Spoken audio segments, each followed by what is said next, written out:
Hello everyone, स्वागत है बेटा आप सबका हमारे इस नए लेक्चर में कोऑर्डिनेट ज्योमेट्री के। और बच्चों आपको याद होगा कि जो हमारा लास्ट लेक्चर था उसमें हम फैमिली ऑफ स्ट्रेट लाइंस पढ़ रहे थे। और बेटा फैमिली ऑफ स्ट्रेट लाइंस में मैंने आपको टाइप 1 बताया था। टाइप 1 मैंने ऑल्दो आपको हेडिंग नहीं लिखाई थी, लेकिन आप हेडिंग उसमें लिख लीजिएगा। टाइप 1 था जबकि आपके पास बेटा एक लाइन जो हो वो किन्हीं दो लाइंस के पॉइंट ऑफ इंटरसेक्शन से पास हो रही हो। मान लो अगर आपके पास एक लाइन L1 है, एक लाइन L2 है, तो इनके पॉइंट ऑफ इंटरसेक्शन से पास होने वाली कोई भी अलग जो लाइन होगी that will B L1 plus lambda L2। ठीक है, ये वाली बच्चों मैंने आपको चीज बताई थी लास्ट लेक्चर में, और उस पर बेस्ड हमने एक सवाल के अंदर शायद 4 या 5 कुछ सब पार्ट थे वो अपन ने देखे थे।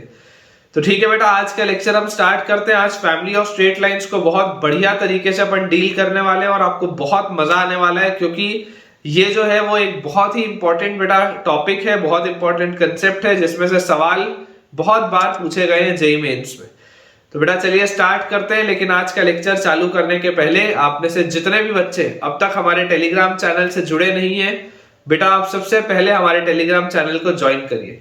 उसे ज्वाइन करने से आपको दो एडवांटेज होंगे। जो पहला एडवांटेज है बच्चों आप सबको वो ये है कि क्योंकि बेटा मैं एक दिन में मल्टीपल लेक्चर्स पोस्ट करता हूं, तो कई बार बच्चों का कोई ना कोई लेक्चर स्किप हो जाता है, क्योंकि YouTube में कई बार एक लेक्चर ऊपर दिखने लग जाता है, कोई लेक्चर नीचे हो जाता है, तो दिखना बंद हो जाता है। कुछ इस तरीके की उसमें चीजें होती हैं। लेकिन अगर आप बेटा हमारे टेलीग्राम चैनल से जुड़े रहेंगे तो आपको हमेशा इस बात की अवेयरनेस होगी कि कौन से दिन कब एक नया लेक्चर पोस्ट किया गया है, ताकि आप उस वीडियो को चेकआउट करें और आपकी पढ़ाई और अच्छे से हो पाए।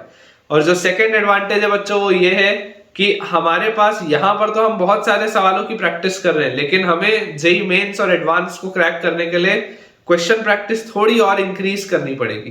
एंड ये हमें बेटा कहाँ पर मिलेंगे, तो ये एक्स्ट्रा क्वेश्चंस हमको मिलेंगे हमारे टेलीग्राम चैनल पे। तो जल्दी से ज्वाइन करें, ज्वाइनिंग लिंक आपको नीचे डिस्क्रिप्शन बॉक्स में दिख रहा है। और आपको बच्चों अगर थोड़ा सा भी फायदा हो रहा है मेरे पढ़ाने से, तो जल्दी से इस वीडियो को आप लाइक कर दीजिए।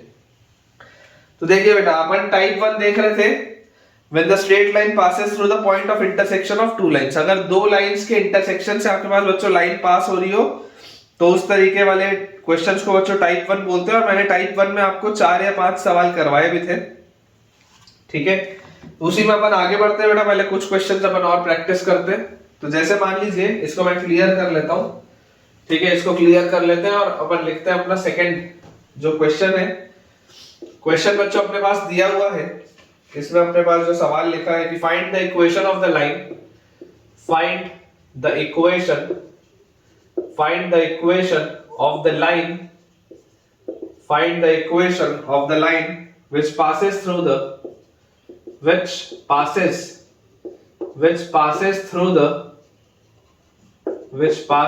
the point of intersection of which passes through the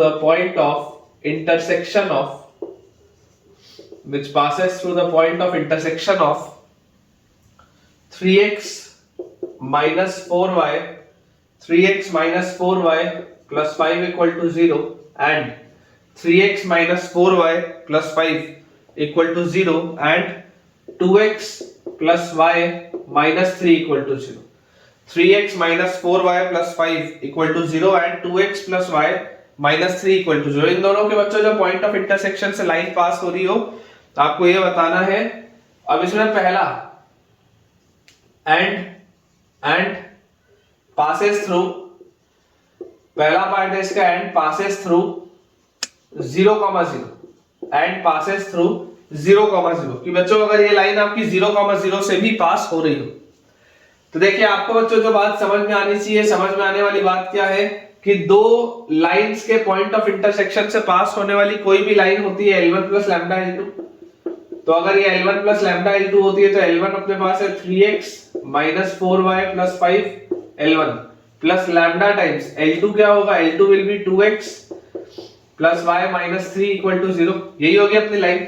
इसको अगर हम थोड़ा सा और सिंप्लीफाई करें तो इसको हम लिख सकते हैं 3 plus 2 lambda times x, 3 plus 2 lambda times x और उसके बाद plus lambda minus 4 plus lambda minus 4 times y, तो plus lambda minus 4 times y और plus 5 minus 3 lambda equal to 0। ये बच्चों अपने पास अपनी स्ट्रेट लाइन आ जाएगी। ठीक है क्या, ये अपने पास बच्चों अपनी स्ट्रेट लाइन आ जाएगी। अब आपको बोला जा रहा है that this straight line passes through 0, 0 also। ये एक तो आपकी फिक्स हो गई स्ट्रेट लाइन। अब अगर ये 0, 0 से ही बच्चों पास हो रहा है तो 0, 0 इसको सेटिस्फाई करेगा, तो 0 रखते ही ये खत्म, पहला 0 रखते ही दूसरा भी खत्म, और उसके बाद आ गया आपके पास 5 - 3 lambda, this is equal to 0। 0 रखते ही बच्चों ये चीज अपने पास आई, तो 5 - 3 लैम्डा इज इक्वल टू 0। तो यहां से आ गया 3 लैम्डा का वैल्यू 5 और लैम्डा का वैल्यू आ गया 5/3। ठीक है क्या? लैम्डा का बच्चों जैसी वैल्यू 5/3 आया, आप इसको उठा के डाल दो अपने इक्वेशन में, तो आंसर आपके पास आ जाएगा 3 + 2 * लैम्डा, तो lambda is 5/3 times x plus lambda - 4, तो लैम्डा - 4 मतलब 5/3 - 4 times y plus 5 - 3 * lambda is 5/3, this is equal to 0। ठीक है क्या? देख लो, ये बच्चों अपने पास पूरी चीज आएगी। ठीक है, और जैसे ही बेटा ये अपने पास फाइनली पूरी की पूरी चीज आ गई, तो यार यहां से ये 3 से ये 3 तो कटा, तो यहां से अपने पास कितना आ रहा है, 3 × 3 9 और 10 19/3x प्लस यहां पर अगर आप देखेंगे बच्चों तो आपके पास आ जाएगा यहां से 3 × 4 12, तो 5 - 12 इज -7 -7y/3 एंड फिर 5 - 5 तो 0 है क्योंकि ओरिजिन से पास हो रहा है, तो this will be equal to 0, या आप बोल सकते हैं दिस इंप्लाइज 19x - 7y = 0। ठीक है, 19x - 7y = बच्चों 0 आ जाएगा, बिल्कुल सही अपन ने सॉल्व किया। ओरिजिन से अगर पास हो रहा था तो ऑब्वियसली हम जानते थे कि कांस्टेंट टर्म तो आएगा नहीं, तो जो आंसर आया वो बिल्कुल सही है, 19x - 7y = 0। ठीक है, मेरे को बेटा थोड़ी सी सर्दी लगी हुई है, तो आपको अगर आवाज थोड़ी सी अलग लग रही होगी तो यार मैनेज करेंगे, कोई दिक्कत की बात नहीं है। ठीक है, जरूरी है कि आपको सारी चीजें समझ में आए। तो बेटा मैं इसको थोड़ा सा क्लियर करता हूं, अगला इसमें जो पार्ट है वो देखते हैं। तो पहले के बाद बेटा जो सेकंड पार्ट अपने पास लिखा हुआ है, इसी में देखो सेकंड पार्ट है सेम क्वेश्चन में कि and parallel to the line and parallel to the line, इन दोनों के पॉइंट ऑफ इंटरसेक्शन से पास हो and parallel to the line, किसके पैरेलल है बच्चों, 3x - 2y 3x - 2y + 5 = 0 and parallel to the line 3x - 2y + 5 = 0। ये अपने पास बच्चों सवाल है। अब यहां से देखो, अगर आपको इसके पैरेलल बच्चों लाइन चाहिए तो यहां से आप अगर देखेंगे तो इसका स्लोप कितना है, व्हाट इज द स्लोप, तो स्लोप मेरे पास आ जाएगा 3/2, स्लोप की वैल्यू आ जाएगी यहां से 3/2, और अगर बेटा ये स्लोप की वैल्यू 3/2 आ रही है तो इसका भी तो स्लोप सेम होना चाहिए, स्लोप तो सेम होना चाहिए, तभी तो लाइंस पैरेलल होंगी। तो यहां से इसका अगर आप स्लोप देखेंगे तो इसका स्लोप अपने पास बच्चों आ जाएगा 3 + 2 लैम्डा डिवाइडेड बाय, उधर जाएगा तो 4 - लैम्डा और नीचे आएगा तो 4 - लैम्डा, 3 + 2 लैम्डा और डिवाइडेड बाय 4 - लैम्डा, ये अपने पास बच्चों चीज लिखी हुई है। तो अपने पास देखो स्लोप ये आ रहा है, तो कायदे से आपके पास क्या हो जाएगा कि अगर स्लोप सेम होना चाहिए क्योंकि लाइंस पैरेलल है, तो इस पूरे की वैल्यू 3/2 के बराबर आनी चाहिए। सॉल्व अगर करेंगे तो 3 × 2 6 प्लस 2 × 2 तो 4 लैम्डा इज इक्वल टू, यहाँ पे 4 3 = 12 और -3 लैम्डा, तो यहां से अपने पास आ जाता है 7 lambda is equal to 12 - 6 is 6, तो लैम्डा की वैल्यू बच्चों आ जाती है 6/7। ठीक है क्या, लैम्डा की वैल्यू आ जाती है 6/7, और जैसे ही बच्चों आप इसको यहाँ पर पुट करोगे आपके पास आ जाएगा 3 + 2 × लैम्डा, तो लैम्डा इज 6/7, लैम्डा इज 6/7, ये पूरी चीज मल्टीप्लाइड बाय x। ठीक है, लैम्डा की जगह 6/7, तो ये पूरी चीज multiplied by x plus lambda -4, तो 6/7 - 4 × y प्लस 5 - 3 लैम्डा, तो 5 - 3 × लैम्डा की जगह 6/7, दिस इज इक्वल टू 0। तो यहां से अपने पास कितना आ जाता है, देखो 7 3 = 21 और 6 2 = 12, तो 21 और 12 इज 33/7 × x, फिर 7 4 = 28 और 6 - 28, तो 6 - 28 बच्चों आता है -22, तो -22/7 × y, और यहां पर अगर आप देखेंगे तो 7 5 = 35 - 18, तो 35 - 18 होता है बच्चों आपके पास 17।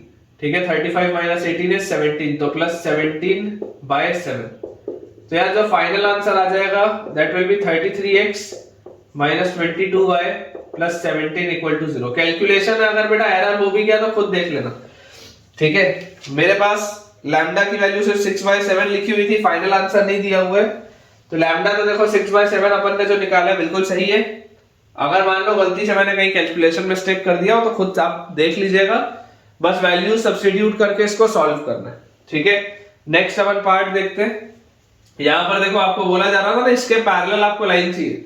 अब अगर इसके पैरेलल आपको लाइन चाहिए तो आप यहां से ही देखो क्या बोल सकते थे, आप ऐसा बोल दो कि इसमें 11 का फैक्टर आप कॉमन ले लो, तो 3x minus 2y plus 17/11 equal to 0। इसको आप ऐसा भी तो लिख सकते हो। अगर आप इसमें से 11 कॉमन ले लोगे तो आपके पास क्या आ जाएगा, 3x minus 2y plus 17/11 equal to 0 आ जाएगा। तो देख लो ये x और y वाला टर्म आपको सेम मिल रहा है, यही तो आपको चाहिए था कि इसके पैरेलल आपके पास लाइन है, ठीक है। चलिए अगला सवाल देखते हैं बेटा। अगला आपके पास बच्चों लिखा हुआ है थर्ड क्वेश्चन, थर्ड अपने पास लिखा हुआ है part, perpendicular to the line, perpendicular to the line, perpendicular to the line 4x minus 3y plus 3 equal to 0। Perpendicular to the line 4x minus 3y plus 3 equal to 0, ठीक है। ये अपने पास बच्चों सवाल है। अब देखिए इसका स्लोप आपके पास कितना आएगा, यहां से अगर आप देखेंगे तो इसका स्लोप आपके पास आ जाता है कितना, 4/3, ठीक है। तो अगर इसका स्लोप 4/3 आ जाता है तो अब देखो ये वाला जो आपका फैमिली ऑफ स्ट्रेट लाइन से अपन ने लिखा था, ये तो अपन ने लिख लिया था लास्ट पार्ट में भी। तो यहां से अपने पास देखो बच्चों क्या चीज आ जाती है, यहां से अपने पास चीज आ जाती है कि इन दोनों का प्रोडक्ट -1 होना चाहिए, मतलब कि 3 + 2 lambda divided by 4 - lambda multiplied by 4/3, ये दोनों का जो प्रोडक्ट होगा दिस शुड बी -1, दोनों का प्रोडक्ट -1 होना चाहिए। तो यहां से अपने पास आ गया 4 3 12 और 4 2 8 लैम्डा इज इक्वल टू 3 4 12, उधर गया तो -12 और 3 into minus lambda is -3 lambda, उधर गया तो +3 लैम्डा, ये अपने पास आ जाएगा। तो यार यहां से 5 लैम्डा की वैल्यू बच्चों अपने पास कितनी आ जाती है, -24, और दिस इंप्लाइज लैम्डा की बच्चों वैल्यू आ जाती है -24/5, ठीक है। लैम्डा की वैल्यू मेरे पास दी हुई है -24/5 लिखा है, बिल्कुल सही। अब इसको आप सिर्फ इसमें बेटा पुट करके अगर सॉल्व करेंगे तो आपके पास देखो क्या आ जाएगा, 3 + 2 into लैम्डा, तो लैम्डा की जगह -24/5, ठीक है। ये पूरी चीज multiplied by x plus lambda -4, तो lambda -4 is -24/5 -4 times y, lambda minus y लिखा है ना, लैम्डा -4, तो लैम्डा इज -24/5 -4 और प्लस 5 - 3 लैम्डा, तो 5 - 3 into लैम्डा, तो लैम्डा की जगह अगेन अपन क्या लिख लेंगे बच्चों, -24/5, तो this will be -24/5, this should be equal to 0। तो यार यहां से अपने पास देखो क्या आ जाता है, 5 3 = 15, ठीक है, और उसके बाद -48/5 मल्टीप्लाइड बाय x प्लस यहां पे बच्चों अपने पास आ जाता है 5 4 = 20, तो -24 - 20/5 into y, -24 - 20/5 into y, और यहां से अपने पास आ जाता है 5 5 = 25 प्लस 24 into 3 is 72, तो plus 72/5, this is equal to 0। तो अगर बेटा मैं पूरे में से 5 को हटा दूं तो 15 - 48, तो 48 में से 5 गया तो 43 और 10 गया तो 33, तो -33x, ठीक है, -33x। उसके बाद यहां से अपने पास आ जाएगा -44y, और उसके बाद यहां पर अपने पास लिखा है 25 और 72, तो दिस इज 97, तो +97, दिस इज इक्वल टू 0। और इसमें भी अगर आप चाहें तो -11 लेके बेटा हटा सकते हैं, तो आपके पास आ जाएगा 3x प्लस 4y, -11 मैंने बाहर निकाला और -11 से अगर डिवाइड किया तो -97/11, दिस इज इक्वल टू 0। ये आंसर आना चाहिए। कैलकुलेशन देख लेंगे बेटा, लैम्डा की वैल्यू -24/5 आएगी, बिल्कुल सही है। कैलकुलेशन देख लेंगे, ये चीज आनी चाहिए। और वैसे भी यहां से अगर आप देखोगे तो यहां से बेटा ये -3x - 4y और यहाँ पे 3x + 4y, देखो यहाँ पर इसका स्लोप कितना आ रहा है, यहाँ पे इसका आपके पास स्लोप आ जा रहा है 4/3, और इसका बच्चों जो आपके पास स्लोप आ जा रहा है, इसका स्लोप आ जा रहा है आपके पास -3/4, तो ये 4/3 है, इसका स्लोप -3/4 है, बिल्कुल सही है, ठीक है, बिल्कुल बेटा ये करेक्ट अपन ने इसको सॉल्व किया है। नेक्स्ट अपने पास बेटा चीज लिखी हुई है, इसी का फोर्थ पार्ट है। आप देख सकते हैं कि देखिए किस तरीके से वैरायटी ऑफ क्वेश्चंस आराम से सॉल्व हो जाते हैं। Has equal intercepts has equal intercepts on the coordinate axis, has equal intercepts on the coordinate axis. अब बच्चों अगर आपको कोऑर्डिनेट एक्सिस पे इक्वल इंटरसेप्ट चाहिए तो कोऑर्डिनेट एक्सिस पे इक्वल इंटरसेप्ट का क्या मतलब होता है? कोऑर्डिनेट एक्सिस पे इक्वल इंटरसेप्ट का मतलब होता है कि जो स्लोप होगा लाइन का दैट शुड बी -1। ठीक है, तो यहां से आप बोल सकते हैं कि slope should be -1। Coordinate axis पे अगर मुझे इक्वल इंटरसेप्ट चाहिए तो दोनों साइड पॉजिटिव हो या दोनों साइड नेगेटिव हो, स्लोप विल बी -1। तो ये जो पूरी चीज है बच्चों, this should be equal to -1। ठीक है, इसका स्लोप भी -1 होना चाहिए, क्योंकि बेसिकली आपकी जो लाइन होगी, ये दोनों लाइंस क्या होंगी? पैरेलल ही होंगी। तो अगर स्लोप -1 होना चाहिए तो यहां से देखिए आपके पास आ जाएगा 3 + 2 lambda is equal to 4 - lambda into -1 is lambda -4। तो यहां से अपने पास आ गया लैम्डा इज इक्वल टू -7। देख लो, चेक कर लो, लैम्डा की वैल्यू बच्चों आ जाएगी -7। ठीक है क्या? बिल्कुल सही है। और अगर लैम्डा की वैल्यू -7 आ गई, इसको उठा के यहां रख लेंगे तो 3 + 2 into lambda is -7, this multiplied with x। ठीक है, प्लस लैम्डा -4, तो लैम्डा की वैल्यू -7 है, तो -7 - 4 इंटू y, और प्लस 5 - 3 इंटू लैम्डा, लैम्डा की जगह again -7, this is equal to 0। देख लो बेटा, 3 + 2 इंटू लैम्डा की जगह -7 times x plus -7 - 4 times y plus 5 - 3 into lambda की जगह -7। तो यहां से अपने पास आ जाता है 7 इंटू 2 इज 14, तो -14 और प्लस 3, दिस इज -11x सबसे पहले। ठीक है, -11x आ गया, देख लो आप यहाँ पर -14 और +3, तो -11x, फिर यहाँ पर -11y। ठीक है, ये आ जाएगा बच्चों -11y, और उसके बाद अपने पास क्या आ जाएगा? माइनस और माइनस प्लस हो गया, तो ये दिस इज 21, 7 × 3 21 और 5, तो प्लस 26 इज इक्वल टू 0। या इसको आप लिख सकते हैं x + y -26/11 is equal to 0। अगर मैं पूरे में से -11 से लेके डिवाइड कर दूं तो ये अपने पास रिजल्ट आ जाएगा x + y -26/11 इक्वल टू 0। और क्लियरली बेटा आप इस बात को देखिए, समझ सकते हैं कि आपके पास बेटा जो इंटरसेप्ट आ रहा है, देखो स्लोप क्या आएगा? स्लोप अगर -1 आ रहा है तो इंटरसेप्ट इक्वल होंगे। ठीक है, चलिए नेक्स्ट अपन बेटा क्वेश्चन सॉल्व करते हैं। पांचवा बच्चों अपने पास इसमें पार्ट लिखा हुआ है, 5th पार्ट इसी क्वेश्चन का है। Cutting of non zero intercept, cutting of non-zero intercept, cutting of non-zero intercept equal in magnitude, intercept equal in magnitude, cutting of non-zero intercept equal in magnitude from coordinate axis, from coordinate axis। ठीक है, ये अपने पास बेटा चीज लिखी है, cutting of non zero intercept equal in magnitude from coordinate axis. अब देखो, अगर नॉन जीरो इंटरसेप्ट है और मैग्नीट्यूड वाइज सेम है, तो मैग्नीट्यूड वाइज सेम होने का मतलब क्या होता है बेटा? मैग्नीट्यूड वाइज सेम होने का मतलब होता है कि m की वैल्यू +1 या -1 दोनों हो सकती है।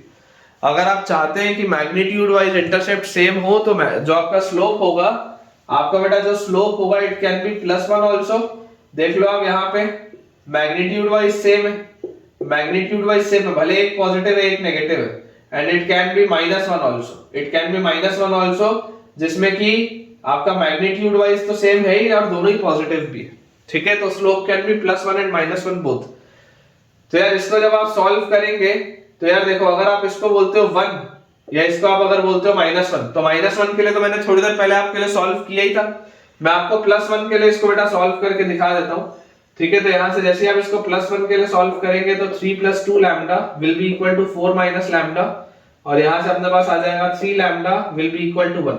ठीक है, 3 lambda will be equal to 1, तो लैम्डा की वैल्यू आ जाएगी 1/3। और जैसे बच्चों लैम्डा की वैल्यू 1/3 आएगी तो दिस इंप्लाइज लैम्डा की वैल्यू 1/3, मतलब यहां पर आप लिख सकते हैं 3 + 2 × 1/3, 3 + 2 × 1/3 multiplied with x plus lambda -4, तो लैम्डा की वैल्यू 1/3, तो 1/3 - 4 टाइम्स y, 1/3 - 4 टाइम्स y, और plus 5 - 3 × 1/3, this is equal to 0। 5 - 3 × 1/3, this is equal to 0। तो क्या आ जाएगा अपने पास? देखो 3 + 2, तो 3 × 3, 3 × 3 आ गया 9 + 2 इज 11 x/3। ठीक है ना, 3 × 3 9 + 2, तो 11 x/3। फिर यहां पर बच्चों अपने पास आ जाएगा 3 इंटू 4, तो 12 माइनस 12 और 1 तो माइनस 11y/3, माइनस 11y/3। और यहाँ पे अपने पास ये देखो ये 3 से ये 3 कैंसिल आउट होगा, तो 5 माइनस 1 इज 4, तो प्लस 4 इक्वल टू 0। तो यहां से आपके पास बच्चों जो इक्वेशन आ जाएगा, अगर आप इसको पूरे को 3/11 से मल्टीप्लाई कर दें, पूरे को बच्चों अगर आप 3/11 से मल्टीप्लाई कर दें तो x माइनस y, और 3/11 से किया तो प्लस 12/11 इज इक्वल टू 0। ये आता है बच्चों अपने पास, ठीक है। ये अपने पास पूरी की पूरी बेटा फाइनली चीज आ जाएगी। तो ये एक ऐसी लाइन है जिसका स्लोप क्या है, जिसका स्लोप आपके पास आ रहा है 1, ठीक है। और स्लोप अगर 1 आ रहा है मतलब कि आंसर बिल्कुल आपका हो सकता है। और पिछले वाले केस में मैंने आपको -1 के लिए बताया ही कि -1 के लिए जब आप सॉल्व करते थे तो आपके पास देखिए क्या आ रहा था, 3 + 2 लैम्डा की वैल्यू -1 से मल्टीप्लाई होते ही आ जाएगा लैम्डा -4, तो लैम्डा की वैल्यू आ जाएगी -7, और -7 वहां पर पुट करके आप आंसर निकाल ही चुके, ठीक है। तो इस वाले केस में बेटा पर्टिकुलरली आपके पास 2 आंसर्स आएंगे, ठीक है। 2 आंसर्स अपने पास आ जाएंगे बेटा इसमें। बस अपने को इंपॉर्टेंट जो बात का ध्यान रखना है वो ये है कि अगर मैग्नीट्यूड वाइज इक्वल है और इंटरसेप्ट कट कर रहा है तो स्लोप आपके पास 1 भी हो सकता है और -1 भी हो सकता है। नेक्स्ट अपने पास बच्चों लिखा हुआ है इसी में जो छठवां पार्ट है इसका, 6th part is parallel to x axis. अब जो आपको लाइन मिल रही है that is parallel to x axis. तो अगर बेटा आपको पैरेलल टू x एक्सिस चाहिए तो x एक्सिस के पैरेलल कोई भी जो लाइन होती है वो y इक्वल टू कांस्टेंट के फॉर्म की होती है, और उसका स्लोप क्या होता है, उसका स्लोप 0 होता है। तो पैरेलल टू x एक्सिस का मतलब क्या है कि स्लोप की वैल्यू होनी चाहिए 0। पैरेलल टू x एक्सिस का मतलब है कि स्लोप की वैल्यू होनी चाहिए 0। तो यहां से आपके पास बच्चों 3 + 2 lambda will be equal to 0, तो लैम्डा की वैल्यू आ जाएगी -2/3, सॉरी लैम्डा की वैल्यू अपने पास आ जाएगी -3/2, ठीक है। ये अपने पास आ जाएगा 3 + 2 lambda equal to 0 implies lambda will be equal to -3/2। अब जैसे ही बेटा इसको आप यहां पर पुट करेंगे तो आपके पास देखिए क्या रिजल्ट आ जाएगा, 3 + 2 * लैम्डा। तो 3 + 2 लैम्डा तो देखो 0 ही है, ये पूरा 3 + 2 लैम्डा को तो आपने 0 माना है, तो दिस विल बी 0 * x सबसे पहले, प्लस लैम्डा -4, तो लैम्डा इज -3/2 -4 * y, ठीक है ना। लैम्डा की जगह जैसे आप -3/2 रखोगे तो -3/2 -4 * y प्लस 5 -3 * लैम्डा, तो अगेन लैम्डा की जगह -3/2 इज इक्वल टू 0, ठीक है। ये अपने पास बेटा पूरी चीज आ जाएगी। और जैसे ही ये अपने पास पूरी चीज आई तो यहाँ से आपके पास देखो आ जाता है 4 * 2 8, तो -8 और -3 -11y/2। फिर यहाँ पर अगर हम देखेंगे तो 5 2s 10 और 3 3s 9, दोनों माइनस बैलेंस हो जाएंगे, तो 10 + 9 इज +19/2 इज इक्वल टू 0। ये 2 से ये 2 हट जाएगा, तो बच्चों यहाँ से y की वैल्यू आपके पास आ जाएगी 19/11। y इक्वल टू कांस्टेंट ही आपके पास आना भी चाहिए था आंसर, तो आप देख सकते हैं final answer will be y will be equal to 19/11। This is your answer, ठीक है। कोई भी लाइन जो x एक्सिस के पैरेलल होती है it is always of the form of y equal to constant, जिसका स्लोप क्या होता है 0। अगला बच्चों अपने पास इसमें पार्ट लिखा हुआ है, 7th पार्ट में अपने पास बेटा चीज लिखी है पैरेलल टू y एक्सिस। अब देखो अगर आपके पास मान लो पैरेलल टू y एक्सिस पूछा जाता, तो पैरेलल टू y एक्सिस कोई भी लाइन जो y एक्सिस के पैरेलल होती है, एनी लाइन बच्चों which is parallel to y axis, वो हमेशा क्या होती है x इक्वल टू कांस्टेंट के टर्म में होती है। और अगर वो x इक्वल टू कांस्टेंट के बेटा टर्म में आपके पास आती है तो यहाँ से देखो आपका जो स्लोप आ जाता, स्लोप क्या आ जाता है, इनफाइनाइट आ जाता। कोई भी लाइन जो y एक्सिस के पैरेलल होगी बेटा that will be x equal to constant, और उसका स्लोप क्या आ जाएगा इनफाइनाइट। तो यार अगर ये स्लोप आप चाहते हैं इनफाइनाइट आ जाए तो दिस इंप्लाइज 4 - लैम्डा 0 होना चाहिए और लैम्डा का वैल्यू आना चाहिए 4। अब अगर बेटा लैम्डा का वैल्यू मेरे पास 4 आना चाहिए तो मेरे पास final answer will be 3 + 2 * lambda is 4 times x। 3 + 2 * lambda is 4 times x plus 4 आप जैसे रखोगे तो 4 - 4 तो 0y, और plus 5 - 3 * 4 this is equal to 0। तो 4 2 8 और 3 11x, फिर ये तो खत्म, और 4 3 12, तो 5 - 12 is -7 this is equal to 0। तो यहाँ से बच्चों आपके पास आ जाएगा x will be equal to 7/11, ठीक है। आप देख सकते हैं x इक्वल टू कांस्टेंट वाली प्रोफाइल आपके पास आनी भी चाहिए थी और आ भी रही है, ठीक है। इंपॉर्टेंट है लैम्डा इक्वल टू 4 आएगा, final answer will be x equal to 7/11। Next अपने पास बच्चों लिखा हुआ है इसका अगला पार्ट लिखा हुआ है 8th पार्ट। 8th पार्ट अपने पास दिया हुआ है whose x intercept is 3, whose x intercept whose x intercept is 3। अब बच्चों अगर मुझे बोला जा रहा है कि इसका x इंटरसेप्ट 3 होना चाहिए, तो x इंटरसेप्ट 3 कैसे मिलता है? x इंटरसेप्ट बच्चों आपको 3 मिलेगा जब आप इसका y कोऑर्डिनेट 0 करोगे। x इंटरसेप्ट निकालने के लिए y कोऑर्डिनेट क्या करना पड़ता है? 0 करना पड़ता है। जैसे मैं y कोऑर्डिनेट 0 करता हूं तो ऑटोमेटिकली मेरे पास x इंटरसेप्ट निकल आता है। तो this implies y equal to 0 रखते ही मेरे पास आ जाएगा 3 + 2 lambda times x, 3 + 2 lambda times x, फिर ये y की वैल्यू आ गई 0, तो plus 5 - 3 lambda is equal to 0 आएगा अपने पास। ठीक है, 3 + 2 lambda times x plus 5 - 3 lambda will be equal to 0। और x इंटरसेप्ट अगर 3 है तो ये x की वैल्यू क्या आ जाएगी? 3 आ जाएगी। तो यहां से बच्चों अपने पास आ जाएगा 9 + 6 लैम्डा। ठीक है, यहां से अपने पास आ जाएगा 9 + 6 लैम्डा और plus 5 - 3 lambda is equal to 0। तो 3 lambda will be equal to 9 और 5 14, उधर जाएगा तो -14। तो बेटा लैम्डा की वैल्यू अपने पास आ जाती है -14/3। ठीक है क्या? लैम्डा की वैल्यू अपने पास कितनी आ जाएगी? Lambda will be equal to -14/3। और जैसे ही बेटा लैम्डा की वैल्यू मिल गई तो आप बस इसमें पुट के इसको कर दो, तो 3 + 2 * लैम्डा इज -14/3। ये पूरी चीज multiplied with x plus lambda -4, तो -14/3 is lambda -4 * y। Lambda -4 is -14/3 -4 * y और प्लस 5 - 3 * लैम्डा, तो lambda is again -14/3 -14/3। This is equal to 0। ठीक है, 5 - 3 * lambda is -14/3, this is equal to 0। तो हमारे पास आ जाता है यहां से बेटा 3 * 3 9 -28/3 टाइम्स x। ठीक है, 9 - 28/3 टाइम्स x। फिर यहां से 4 3 = 12, तो -12 और -14 इज -26/3 टाइम्स y, है ना। 4 3 = 12 और ये 14, तो -26/3 टाइम्स y। और ये माइनस माइनस बैलेंस हो जाएगा, ये 3 से 3 भी गया।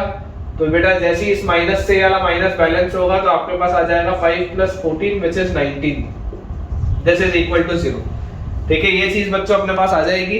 फिर यहाँ से जो मेरे पास आंसर बच्चों मुझे आता हुआ दिखाई देता है वो ये है कि 9 में से 28 अगर आप सब्ट्रैक्ट करेंगे तो -19 आएगा अपने पास। तो this will be -19x/3 -26/3 times y plus 19 is equal to 0। या इसको हम सिंप्लीफाई करके लिख सकते हैं 19x और प्लस 26y। पूरे को अपन ने क्या किया? -3 से मल्टीप्लाई कर दिया, तो मल्टीप्लाई और -57, दिस इज इक्वल टू 0। ये अपने पास आंसर आ जाएगा बच्चों, देख सकते हैं ये अपने पास आंसर आ जाएगा। जैसे ही आप इसमें y कोऑर्डिनेट को 0 करेंगे, y कोऑर्डिनेट की वैल्यू बेटा 0 करते ही हमारे पास क्या आ जाएगा? y कोऑर्डिनेट 0 करते ही हमारे पास जो वैल्यू आएगी दैट विल बी कितना? x की वैल्यू आ जाएगी 3। चलिए अगला पार्ट देखते हैं इसका। नेक्स्ट अपने पास बच्चों इसमें लिखा हुआ है part whose y intercept is 1। Next part लिखा हुआ है whose y intercept is 1। y intercept जिसका 1 होगा, y इंटरसेप्ट इज 1। अब अगर बेटा मुझे y इंटरसेप्ट इसका 1 बोला जा रहा है तो y इंटरसेप्ट 1 मतलब क्या होता है? y इंटरसेप्ट निकालने के लिए आप x कोऑर्डिनेट को 0 करते हैं। तो जैसे आप x की वैल्यू बच्चों 0 करेंगे, x की वैल्यू 0 करते ही ये गायब और y 1 हो जाएगा, तो आप बोलेंगे lambda -4 * 1 plus 5 - 3 lambda will be equal to 0। तो हमारे पास आ जाएगा क्या? लैम्डा -3 लैम्डा इज -2 लैम्डा और -4 + 5 is 1, this is equal to 0। तो बच्चों अपने पास आ जाएगा लैम्डा का value 1/2।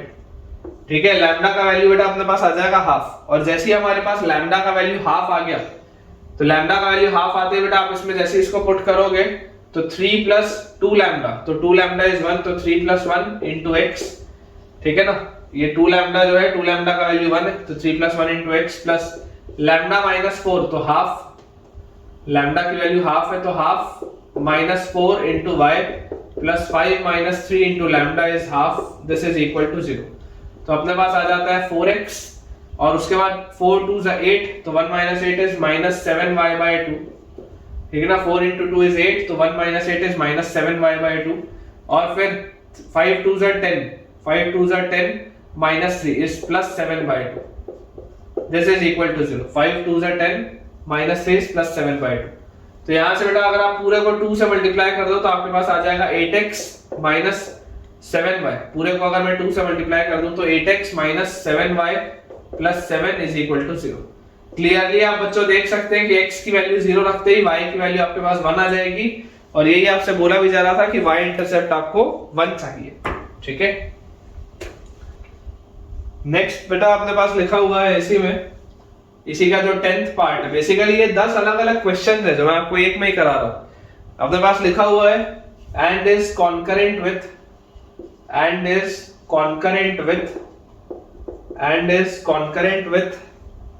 the lines x minus y equal to 1 and x plus y equal to 3 and x plus y equal to 3। ये अपने पास बच्चों लिखा हुआ है सवाल कि and is concurrent with the lines x minus y equal to 1 and x plus y equal to 3। अब बेटा देखो, आप कॉन्करेंसी का मतलब समझो, जरूरी नहीं है कि हर बार आप डिटरमिनेंट लिख के ही चालू करो। मतलब इसमें अगर आप डिटरमिनेंट लिख के करोगे तो पता नहीं, मुझे ऐसा लगता है कि मेहनत ज्यादा लगेगी। ज्यादा बेटर क्या है, कॉन्करेंसी का मतलब क्या होता है कि अगर दो लाइंस का ये पॉइंट ऑफ इंटरसेक्शन है और इनके पॉइंट ऑफ इंटरसेक्शन से कोई तीसरी लाइन भी पास हो रही है, तो ये तीनों लाइंस क्या हो जाएंगी, कॉन्करेंट हो जाएंगी। कॉन्करेंट लाइंस बेटा बोलने का मतलब होता है कि उनमें एक पॉइंट ऑफ इंटरसेक्शन होता है, एक कॉमन पॉइंट से वो तीनों लाइंस पास होती है, ये इसका मतलब है। तो अगर मैं यहां पर देखूं तो अपन ऐसा करते हैं, अपन इन दोनों को पहले सॉल्व कर लेते हैं। पॉइंट ऑफ इंटरसेक्शन अगर मुझे निकालना हो, पॉइंट ऑफ इंटरसेक्शन बच्चों अगर मुझे निकालना हो, तो पॉइंट ऑफ इंटरसेक्शन निकालने के लिए मैं आपको बोलता हूं कि अपने पास है एक line x minus y equal to 1, अपने पास है दूसरी line x plus y equal to 3। जैसे मैं दोनों को ऐड करूंगा तो 2x की वैल्यू मेरे पास आ जाएगी 4, x की वैल्यू मेरे पास आ जाएगी 2। ऐड करते ही देखो माइनस वाई प्लस वाई कटेगा, 2x की वैल्यू 4, x की वैल्यू 2, और यहां से बेटा जैसे आपने x की वैल्यू 2 रखी, y की वैल्यू आपके पास ऑटोमेटिकली आ जाएगी 1। x की वैल्यू 2 रखते ही y की वैल्यू तुरंत अपने पास क्या आ जाएगी, 3 minus 2 is 1।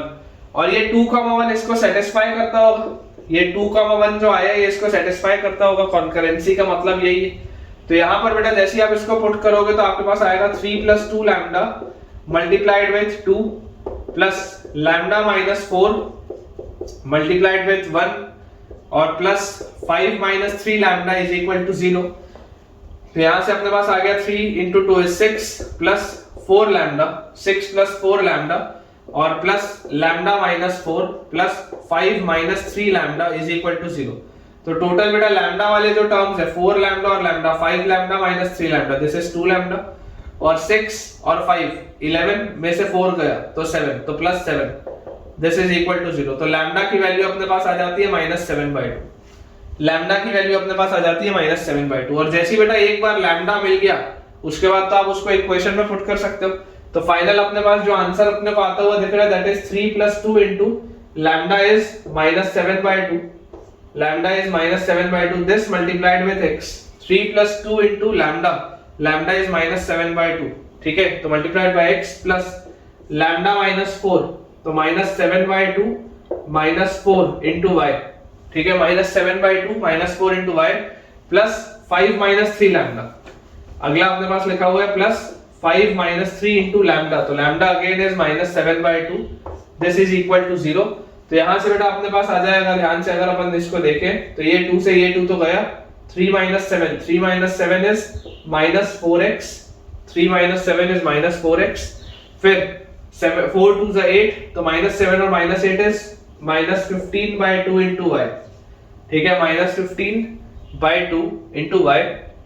और यहां से बच्चों अपने पास आ जाएगा 5 2s are 10 और 7 3s are 21, तो 10 और 21 is +31/2, ठीक है, ये इक्वल टू 0 आएगा अपने पास। 10 plus 21 is 31/2। तो पूरे को अगर बच्चों मैं इसमें 2 से मल्टीप्लाई कर दूं, या रादर मैं बोलता हूं कि इसको अगर अपन -2 से मल्टीप्लाई कर दें तो अपने पास आ जाएगा 8x, -2 से मल्टीप्लाई करते ही 8x, फिर -2 से मल्टीप्लाई करते ही +15y और -2 से मल्टीप्लाई करते ही -31, दिस इज इक्वल टू 0। ये आंसर आएगा बेटा अपना।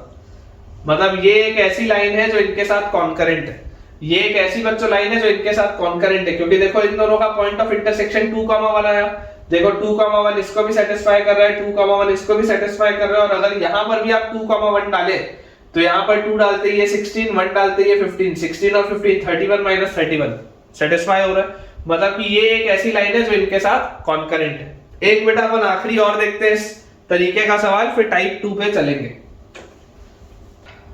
लास्ट बेटा अपने पास इसी में लास्ट अपने पास जो सवाल लिखा हुआ है दैट इज 11th पार्ट में area intercepted by the line, area intercepted by the line and the coordinate axis, area intercepted by the line and the coordinate axis is 10 units. Area बच्चों जो intercept हो रहा है between the line and the coordinate axis is 10 units. ये अपने पास चीज लिखी हुई है। अब देखिए समझने की बेटा आप कोशिश करिए कि एरिया जो होता है आप अगर कोई भी एक इस तरीके की लाइन बना ले तो कोऑर्डिनेट एक्सिस के साथ जो एरिया होगा वो क्या होगा, हमेशा हाफ बेस इनटू हाइट ही होगा। कोऑर्डिनेट एक्सिस के साथ हमेशा बच्चों जो आपके पास एरिया आएगा that will be half base into height only. तो अब देखो आपके पास अलग अलग तरीके की लाइंस हो सकती है, तो आपको क्या इसमें करना है, अगर ये आपका ओरिजिन है, मान लो ये इसका वर्टेक्स ए है और ये इसका वर्टेक्स बी है, ठीक है। तो बच्चों देखो मुझे जो सबसे पहले बात इसमें समझ में आती है वो ये है कि OA क्या होगा, OA विल बी और x एंड y इंटरसेप्ट। तो अगर OA की बच्चों वैल्यू y इंटरसेप्ट होगी तो y इंटरसेप्ट निकालने के लिए x की वैल्यू 0 रखनी पड़ेगी। x की वैल्यू आपको क्या रखनी पड़ेगी, 0 रखनी पड़ेगी। तो x की वैल्यू 0 रखते ही y आपके पास कितना आएगा, y will be equal to 3 lambda minus 5 by lambda minus 4। यही आएगा आपके पास सबसे पहले y का value 3 lambda minus 5 by lambda minus 4। अब मैंने ये लाइन ऐसी बनाई इसलिए आपको ऐसा दिख रहा है। अगर मान लो ये लाइन मैंने नीचे बनाई होती तो ये OA क्या दिखता, नेगेटिव दिखता। अगर बेटा ये लाइन मैंने इस तरीके से नीचे अगर खींची होती, अभी तो मैंने ऐसे ऊपर खींची तो आपको OA पॉजिटिव दिख रहा है, अगर मैंने ये नीचे खींचा होता तो आपको OA नेगेटिव दिखता। तो मैं आपको बोलूंगा ज्यादा बेटर होगा कि जब हम एरिया की बात कर रहे हैं, तो ये जो होता है OA और OB, एरिया में तो ये पॉजिटिव होता है ना, तो ज्यादा बेटर है कि आप मॉड लगा लो जस्ट टू इंश्योर कि ये जो पूरा सेगमेंट का लेंथ होगा दिस विल बी पॉजिटिव। वैसे ही OB जो होगा, OB विल बी और x इंटरसेप्ट। तो अगर बच्चों OB की वैल्यू x इंटरसेप्ट होगी तो ये x इंटरसेप्ट कैसे निकलता है, when y is equal to 0।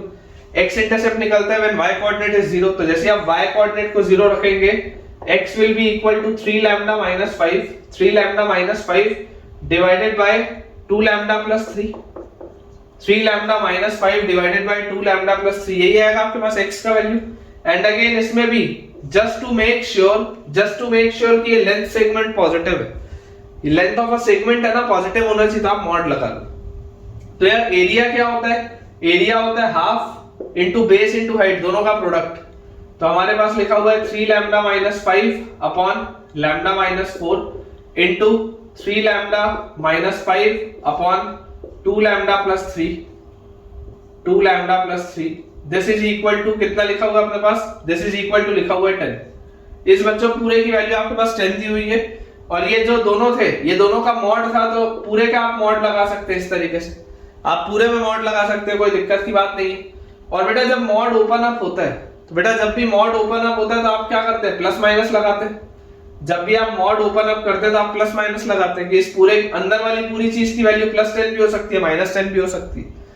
तो यार यहां से मेरे पास आ जाता है 3 लैम्डा माइनस 5 का होल स्क्वायर डिवाइडेड बाय, नीचे अगर बेटा आप देखेंगे तो इन दोनों का product will be 2 lambda square, lambda into 2 lambda is 2 lambda square plus 3 lambda minus 8 lambda plus 3 lambda minus 8 lambda, this will B minus 5 lambda. देख लो ये आ गया प्लस 3 लैम्डा और ये आ गया माइनस 8 लैम्डा, तो this will B minus 5 lambda और minus 12, ठीक है। इस पूरे की वैल्यू ये 2 अगर मैं उधर ले जाऊं तो this will B plus minus 20, ये चीज आनी चाहिए, ठीक है। अब इसको बेटा एक बार आप ऐसा करो, प्लस 20 के साथ सॉल्व कर लो, और एक बार आप इसको पूरे को सॉल्व कर लो माइनस 20 के साथ। तो 3 लैम्डा माइनस 5 का whole square upon 2 lambda square minus 5 lambda minus 12, इस पूरे को एक बार अपन सॉल्व कर लेते हैं प्लस 20 के साथ, और एक बार इस पूरे को अपन बच्चों सॉल्व कर लेते हैं माइनस 20 के साथ।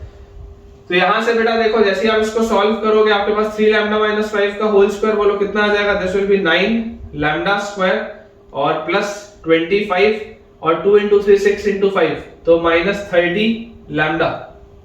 दिस इज इक्वल टू, ये 20 इधर जाएगा तो 40 लैम्डा स्क्वायर और माइनस 100 लैम्डा और माइनस 240, ये चीज आ जाएगी।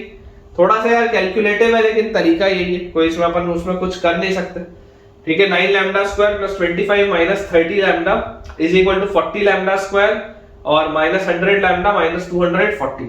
तो यार यहां से अपने पास देखो क्या आ जाता है 31 लैम्डा स्क्वायर, पूरे को अगर आप आरएचएस में ले जाओ तो 31 लैम्डा स्क्वायर फिर minus 70 lambda 31 lambda square minus 70 lambda और उसके बाद 25 और उधर गया तो minus 265, this is equal to 0। Solve कर लेना यार खुद से, ठीक है ना। मैं आपको सिर्फ क्वाड्रेटिक बना के दे रहा हूं, लैम्डा की वैल्यू निकलेगी, लैम्डा की वैल्यू निकलते ही आप इक्वेशन में डालोगे तो सॉल्व हो जाएगा। अभी यहां पर जो क्वेश्चन है वो थोड़ा कैलकुलेटिव है, आपके पास जो पेपर में आएगा वो नॉर्मल रहेगा, उसमें ज्यादा कैलकुलेशन नहीं होगा। और वैसे बेटा अगर आप यहां से इसको सॉल्व करेंगे तो आपके पास देखो क्या आ जाएगा 9 लैम्डा स्क्वायर और प्लस 25 और फिर minus 30 lambda is equal to, है ना, minus 30 lambda is equal to, ये उधर जाएगा तो माइनस 40 लैम्डा स्क्वायर और उसके बाद प्लस 100 लैम्डा और उसके बाद आ जाएगा प्लस 240। तो पूरे को अगर मैं एलएचएस में ले जाऊं तो 49 लैम्डा स्क्वायर, पूरे को एलएचएस में लेके जाते हैं 49 लैम्डा स्क्वायर और उसके बाद माइनस 130 लैम्डा, ठीक है, माइनस 130 लैम्डा उधर जाने के बाद हो जाएगा और उसके बाद अपने पास आ जाएगा ये उधर जाएगा तो minus 215, this is equal to 0। ये बेटा दो आपके पास क्वाड्रेटिक आई है, इससे लैम्डा की वैल्यूज निकल जाएंगी और लैम्डा की वैल्यू निकलते ही, लैम्डा की बच्चों वैल्यू निकलते ही आप आराम से क्या कर सकते हैं, लैम्डा की वैल्यू इसमें डाल सकते हैं और अपने इक्वेशन को सॉल्व कर सकते हैं। ठीक है, कैलकुलेशन थोड़ा ज्यादा होगा इसलिए बच्चों मैं नहीं कर रहा हूं, लेकिन आप में से कोई भी बच्चा इसमें खुद से इसको प्रयास करे और मुझे आंसर आप कमेंट में बताइए। तो बेटा आप टाइप 1 में अपन ने देखो बहुत सारे सवाल कर लिया, अब अपन करते हैं टाइप 2। ठीक है, now it is the time for type 2। अब बेसिकली बच्चों देखो टाइप 2 में होना क्या है मैं आपको बता देता हूं। टाइप 2 अगर हम देखें तो टाइप 2 में आपको लिखा हुआ है this is the basically converse of type 1। This is converse of type 1। Converse of type 1 मतलब का क्या होता है कि आपको बेटा ये बोला जाता है कि दो लाइंस होती हैं और दोनों के पॉइंट ऑफ इंटरसेक्शन से कोई तीसरी लाइन पास होती है, यही आपके पास था टाइप 1। अब टाइप 2 में क्या है, आपको बेटा एक वेरिएबल लाइन दी होगी, ठीक है, आप बेसिकली इसको आप वेरिएबल लाइन लिखते थे ना, वीएल मतलब ये आपकी एक वेरिएबल लाइन होती थी जो इनके पॉइंट ऑफ इंटरसेक्शन से पास होती थी। अब टाइप 2 में क्या होगा, आपको एक वेरिएबल लाइन दी होगी, आपको एक वेरिएबल लाइन दी होगी और आपसे पूछा जाएगा कि passes through which fixed point, passes through which fixed point, through which fixed point. कोई भी अगर आपको एक वेरिएबल लाइन दी होगी तो आपसे पूछा जाएगा कि वो वाली वेरिएबल लाइन कौन से फिक्स पॉइंट से पास होती है ना। इसका कन्वर्स है बेटा पहले वाले का, पहले वाले में आपके पास एक फिक्स पॉइंट होता था और उससे आप लिखते हुए एक वेरिएबल लाइन लिखते थे L1 प्लस लैम्डा L2 के फॉर्म से, ठीक है, L1 प्लस लैम्डा L2 के फॉर्म से आप ये चीज लिखते थे। और अब आपके पास लिखा हुआ है कि इसका ये कन्वर्स है जिसमें कि आपके पास एक वेरिएबल लाइन दी हुई है विच passes through a fix point, तो वही आपको फिक्स पॉइंट बताना है, ठीक है ना, वही आपको बेसिकली फिक्स पॉइंट बताना है। इसमें किस तरीके का सवाल आता है मैं आपको एक क्वेश्चन के थ्रू बेटा ये ज्यादा बेटर तरीके से एक्सप्लेन करता हूं। देखिए सवाल हमारे पास बच्चों जैसे लिखा हुआ है कि if a, b, c are in arithmetic progression, if a, b, c are in arithmetic progression and a variable line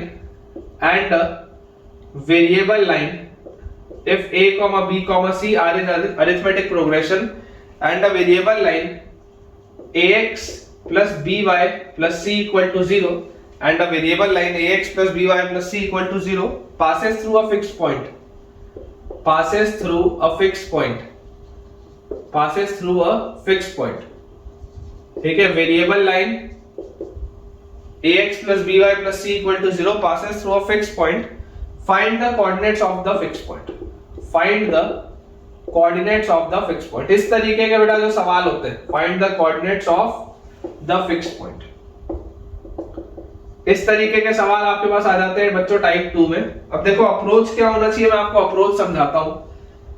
आपको देखो अगर ये दिया हुआ है कि ABC are in arithmetic progression तो जो कंडीशन दी हुई है उसका इस्तेमाल अगर हम करें कि if ABC are in arithmetic progression, तो 100% 2b का वैल्यू a प्लस सी के बराबर होगा। अगर ये अरिथमेटिक प्रोग्रेशन में है तो 2b का वैल्यू a प्लस सी के बराबर होगा। या यहां से आप क्या बोल सकते हैं, आप c को लिख सकते हैं 2b माइनस a, किसी भी एक वेरिएबल को बाकी दो के टर्म्स में लिख दो। यहां से आप b को a प्लस सी बाई 2 भी लिख सकते थे, आंसर सेम आएगा हर बार। c को आप लिख सकते हैं 2b माइनस a।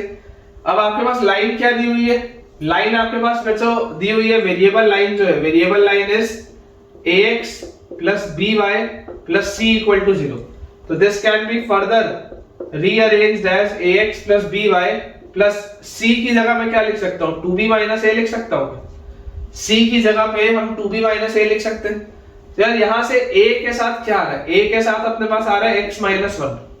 देखो ध्यान से, a के साथ अपने पास आ रहा है x माइनस 1 और प्लस b के साथ अपने पास आ रहा है y plus 2, this is equal to 0। ये चीज आ रही है क्या, a के साथ अपने पास आ रहा है x माइनस 1, b के साथ बच्चों अपने पास आ जा रहा है y plus 2 and this is equal to 0। और क्लियरली बेटा इस चीज को अपन क्या लिख सकते हैं, this can be further rewritten as x minus 1 plus b by a into y plus 2। x minus 1 plus b by a into y plus 2, पूरे को a से डिवाइड कर दिया, दिस इज इक्वल टू 0। क्या ये पूरी चीज L1 प्लस लैम्डा L2 के फॉर्म की दिख रही है क्या, सोच के देखो, क्या इस पूरी चीज को हमने कन्वर्ट करके L1 प्लस लैम्डा L2 बना लिया, जहां पे पहली लाइन क्या है, L1 यहां पर अपने पास है x माइनस 1, L2 अपने पास है बच्चों यहां पर y प्लस 2, दोनों का पॉइंट ऑफ इंटरसेक्शन क्या आएगा, x will be equal to 1 एंड y will be equal to minus 2। यही तो आएगा इनका पॉइंट ऑफ इंटरसेक्शन, सोच के देखो 1, माइनस 2 आएगा बच्चों इनका पॉइंट ऑफ इंटरसेक्शन। आप सोच के देखिए, इसको हमने क्या किया, रीअरेंज करके L1 प्लस लैम्डा L2 में बना लिया, where L1 is your line x minus 1, L2 is your line y plus 2। तो इसको जैसे आप सॉल्व करेंगे तो यहाँ पर हमेशा x इक्वल टू 1 है, यहाँ पर हमेशा y इक्वल टू माइनस 2 है, तो जो फिक्स पॉइंट आएगा that is 1, minus 2। Fix point will be 1, minus 2। और बेटा अपन इसमें क्वेश्चंस देखते हैं ताकि आपको थोड़ा सा कंफर्टेबिलिटी और इसमें आ जाए। जैसे बच्चों अगला अपने पास सवाल दिया हुआ है कि if ABC are in harmonic progression, if ABC are in harmonic progression, then if ABC are in harmonic progression, then BC into x plus AC into y, BC into x plus AC into y plus AB equal to 0, BCx plus ACy plus AB equal to 0 passes through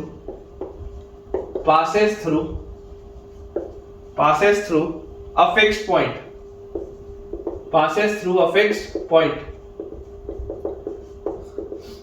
question है find that point. क्या बोला जा रहा है कि अगर बेटा ABC harmonic progression में है तो BCx plus ACy plus AB equal to 0 एक फिक्स पॉइंट से पास होता है, तो आपको वो फिक्स पॉइंट बताना है। अब अप्रोच क्या है बेटा, अप्रोच अगेन बहुत सिंपल सा है कि if ABC are in HP, तो यार यहां से मुझे पता है B की वैल्यू होती है 2AC by A plus C। If ABC are in HP तो B की वैल्यू क्या होती है 2AC by A plus C, ये बात हमको पता है। और आपके पास इक्वेशन क्या लिखा हुआ है, इक्वेशन अपने पास ये लिखा हुआ है कि BC into x plus AC into y plus AB equal to 0। तो यार इसको मैं रीअरेंज करके क्या लिख सकता हूँ, मेरे पास जो वेरिएबल लाइन लिखी है, variable line is BC into x plus AC into y plus AB equal to 0। तो बेटा ज्यादा बेटर होगा कि मैं B जहां जहां पर है वहां पर लिख लूं। देखो B के साथ क्या है, B के साथ यहां पर लिखा हुआ है 2AC by A plus C times x, ठीक है, ये अपने पास लिखा हुआ है, प्लस AC इंटू वाई, तो AC इंटू वाई मतलब ये तो एज इट इज रहेगा AC into y plus AB, तो A इंटू B की जगह दोबारा क्या लिख सकते हैं 2AC by A plus C, A की जगह दोबारा आप क्या लिख सकते हैं 2AC by A plus C, this is equal to 0। ये बात अपने पास है। अब आपको बच्चों एक चीज और पता है कि अगर टर्म्स हार्मोनिक प्रोग्रेशन में होते हैं तो कोई भी टर्म 0 तो हो नहीं सकता, ठीक है ना। अगर टर्म्स हार्मोनिक प्रोग्रेशन में होते हैं तो उसमें कोई भी टर्म 0 हो नहीं सकता, सीक्वेंस एंड सीरीज में आपने पढ़ा है। क्योंकि अगर उसका कोई भी टर्म 0 हुआ तो जैसे आप रेसिप्रोकल करके उसको AP में बनाओगे बेकार हो जाएगी सीरीज, ठीक है। तो इसका मतलब कि A भी 0 नहीं है, C भी 0 नहीं है, ये बात तो श्योर हो गई कि A और C 0 नहीं है। तो यार यहाँ से देखो ये AC कॉमन लेके आप काट सकते हो क्या? ये जो बच्चों AC आपको हर जगह दिख रहा है, आप उसको कॉमन लेके कट कर सकते हो। तो इस पूरे का एलसीएम अब आपको दिख रहा है a प्लस सी, तो आपके पास लिखा हुआ है 2x प्लस यहाँ पे आ जाएगा a plus c into y plus यहाँ पे अपने पास आ जाएगा AC अपन ने काट दिया तो plus 2a, this is equal to 0। ध्यान से देख लो, यहाँ पर आपके पास आ गया 2x, AC कट गया, नीचे a प्लस सी एलसीएम में था, फिर यहाँ पर AC कट गया तो y के साथ आ गया a प्लस सी, और फिर यहाँ पर AC कट गया तो 2a और a प्लस सी पूरे में से मैंने लेके हटा दिया। यहाँ पर बेटा इसको एक चीज आप ठीक कर लेंगे, b की जगह अपन ने लिखा है 2ac बाई a प्लस सी, यहाँ पर एक c भी आएगा, bc इंटू x था ना, तो यहाँ पर एक c भी आएगा, फिर ac इंटू y सही है, फिर a इंटू b की जगह ये ठीक है। तो यहाँ पर भी इसको बेटा अपन ठीक कर लेंगे, यहाँ पे अपने पास आएगा दिस विल बी 2cx, और यहाँ पर लास्ट में आपके पास देखो क्या लिखा होगा, दिस विल बी 2cx, यहाँ पर a plus c into y, और यहाँ पर अपने पास 2a, बिल्कुल ठीक है। तो यार अगर बेटा मैं पूरे में देखूं कि a के साथ मुझे क्या मिल रहा है, तो a के साथ मुझे मिल रहा है यहाँ पर 2, और यहाँ पर अपने को a के साथ मिल रहा है y, तो this will be y plus 2। a के साथ क्या मिल रहा है, यहाँ पर मिल रहा है 2, यहाँ पर मिल रहा है y, तो a के साथ आ जाएगा y प्लस 2। और c के साथ क्या मिल रहा है, तो c के साथ बच्चों अगर मैं देखूंगा तो यहाँ पर मुझे मिल रहा है 2x, c के साथ मुझे मिल रहा है 2x, और यहाँ पर मुझे बच्चों c के साथ मिल रहा है y, तो plus y, this is equal to 0। और इसको आप फर्दर देखो क्या लिख सकते हो, this can be further rewritten as y plus 2 plus c by a into 2x plus y is equal to 0। L1 plus lambda L2 का फॉर्म बन गया क्या? दोबारा से देख लो, this is of the form L1 plus lambda L2 equal to 0। और अगर बच्चों ये L1 plus lambda L2 equal to 0 है, तो यहाँ पर एक लाइन आपके पास है y प्लस 2 इक्वल टू 0, तो यहाँ से आपको मिल जाएगा y की वैल्यू माइनस 2। और अगली आपके पास बेटा देखो चीज क्या लिखी हुई है, L2 is 2x plus y equal to 0। अगला हमारे पास लिखा हुआ है 2x plus y equal to 0, तो जैसे ही आप y की जगह माइनस 2 रखेंगे, y की जगह माइनस 2 रखते उधर जाएगा तो प्लस 2, x की वैल्यू आ जाएगी 1, मतलब कि 1 कॉमा माइनस 2 अपने पास आंसर आएगा। ठीक है, इनमें बेटा जो फिक्स पॉइंट होगा जिससे ये पास हो रहा होगा दैट इज 1 कॉमा माइनस 2। ठीक है, तो अप्रोच बच्चों अपने को समझ के चलना है। पिछले वाले में भी आपके पास आंसर यही आया था, लेकिन सवाल बहुत अलग है। ठीक है, तो तरीका आपको समझ के रखना है कि कभी भी अगर आपके पास एक वेरिएबल लाइन दी हो और आपके पास अगर एक बेटा कंडीशन दी हो, तो उस कंडीशन का इस्तेमाल करते हुए आप एक वेरिएबल को बाकी वेरिएबल्स के टर्म में लिखिए और उस वेरिएबल को आप एलिमिनेट करिए और उसके फिर तरीके से आप आगे सॉल्व करिए। अभी अपन इसमें बेटा बेस्ड कुछ और क्वेश्चन सॉल्व करते हैं। नेक्स्ट बेटा अपने पास सवाल लिखा हुआ है, if the family of straight lines, if the family of straight lines x times a plus 2b, x times a plus 2b plus y times a plus 3b is equal to a plus b is equal to a plus b passes through a fixed point, passes through a fixed point for all values of a and b, for all values of a and b, find the point। ठीक है, ये अपने पास बच्चों सवाल लिखे देखेंगे ध्यान से। If the family of straight lines, एक बेटा अपने पास फैमिली ऑफ स्ट्रेट लाइंस लिखा हुआ है जिसमें a और b कुछ वेरिएबल पॉइंट्स हैं और सारे a और b के लिए हमेशा एक फिक्स पॉइंट से पास होती है लाइन। जो भी लाइंस आपके पास आएंगी वो हमेशा कोई ना कोई फिक्स पॉइंट से पास होंगी। तो मैं आपको बच्चों देखो क्या बोल रहा हूँ, मैं आपको ये बोल रहा हूँ कि आप इसको थोड़ा सा सिंप्लीफाई करो। पहले तो आप लाइन लिख लो x times a plus 2b plus y times a plus 3b और minus a minus b equal to 0। ये आपने लिख ली लाइन। अब ये वाली लाइन के लिए बेटा अगर मैं a के कोफिशिएंट्स ढूंढूं तो a का कोफिशिएंट पहला है x, फिर a का कोफिशिएंट है y और उसके बाद a का कोफिशिएंट है -1। और अगर बेटा मैं b का कोफिशिएंट ढूंढूं तो b का कोफिशिएंट है अपने पास 2x, फिर यहाँ पर b का कोफिशिएंट है अपने पास 3y और b का कोफिशिएंट है -1, दिस इज इक्वल टू 0। ये अपने पास लिखा हुआ है। तो यार यहां से मुझे देखो क्लियरली दिखाई देता है, this implies x plus y minus 1 plus b by a times 2x plus 3y minus 1 equal to 0। ये अपने पास बच्चों चीज लिखी हुई है and this is basically your L1 plus lambda L2 equal to 0। ये क्या है? This is basically your L1 plus lambda L2 equal to 0। तो यार अगर ये L1 plus lambda L2 equal to 0 दिख रहा है तो ये जो फिक्स पॉइंट होगा फैमिली ऑफ स्ट्रेट लाइंस के हिसाब से वो इन दोनों का पॉइंट ऑफ इंटरसेक्शन होगा। तो आपके पास लाइन लिखी हुई है x plus y minus 1 equal to 0 और दूसरी लाइन लिखी हुई है 2x plus 3y minus 1 equal to 0। तो यहां से देखो बच्चों अपन यहां से क्या बोल सकते हैं? x को आप लिख लो 1 माइनस y और 1 माइनस y लिख के यहां पर इसको पुट कर दो तो 2 into 1 minus y plus 3y minus 1 is equal to 0। तो 2 minus 2y 2 minus 2y plus 3y minus 1 is equal to 0। तो y और plus 1 is equal to 0। तो बच्चों y की वैल्यू तो आ जाती है -1, ठीक है, y की वैल्यू आ जाती है -1 और जैसे ही y की वैल्यू आप -1 डालेंगे इमीडिएटली -1 डालते ही x की वैल्यू आ जाती है 2। तो अपने पास देखो जो बच्चों फिक्स पॉइंट आएगा दैट विल बी 2, -1। चेक कर लीजिए जो आपके पास फिक्स पॉइंट आ जाएगा दैट विल बी 2, -1। चलिए अगर आपको ये समझ में आया हो तो अब एक इनसे बेहतर मैं आपको क्वेश्चन देता हूं, उसको आप लोग खुद भी ट्राई करिएगा वीडियो पॉज करके। सवाल अपने पास लिखा है बेटा, ध्यान देंगे इस बात पे। If